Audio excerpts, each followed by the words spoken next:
فرض المنتخب الوطني الجزائري التعادل السلبي أمام الأوروغواي في مباراة ودية قوية، وبين مرة أخرى أن محاربو الصحراء أصبحوا قوة لا يستهان بها على الساحة الكروية الدولية.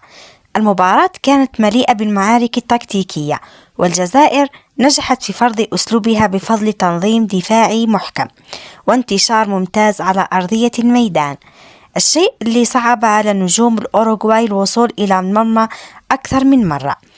ورغم أن اللقاء انتهى دون أهداف، إلا أن المنتخب الجزائري كان الأخطر في عدة مناسبات، مع ضغط عالي مستمر خلق ارتباك كبير لدى المنافس، وأتاح فرص خطيرة كادت أن تغير النتيجة.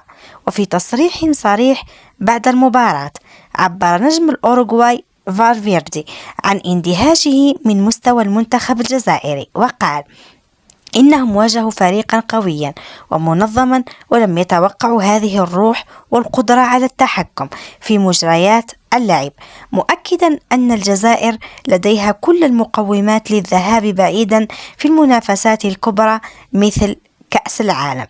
الأداء هذا يثبت أن الجزائر لم تعد مجرد منتخب يشارك، بل فريق قادر على ترك بصمته أمام كبار العالم بتنظيمه وتكتيكه وقوته الدفاعية، وأظهر أنه قادر على المنافسة بثقة أمام أي خصم من العيار الثقيل.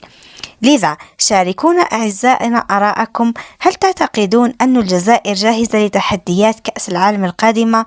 ولا تنسوا الاشتراك في القناة ليصلكم كل جديد، لأن كل مباراة تفتح صفحة جديدة في تاريخ الخضر.